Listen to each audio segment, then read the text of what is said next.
escrit per Eulàlia Canal i il·lustrat per Bartomeu Seguer. Bé, aquest llibre és un llibre molt xulo i una mica emocional i té un pèl d'intriga. Bé, ara seré cinc-cèntims. El protagonista, en Jonàs, entra un dia a la seva biblioteca, concretament la nit de Reis, i es troba a la mina. Bé, no, us deixo curt perquè vull que us el llegiu, perquè de veritat és una història molt xula. Bé, no, espero que us agradi. Adéu!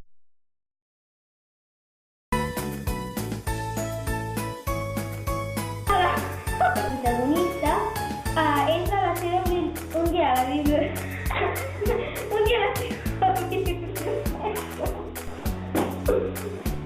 Hola, em dic Cèlia i us vull recomanar aquest llibre, L'Arbre de les Històries, que està escrit per Eulàlia Canal i il·lustrat per Bartomeu Seguer. No puc. I també té una mica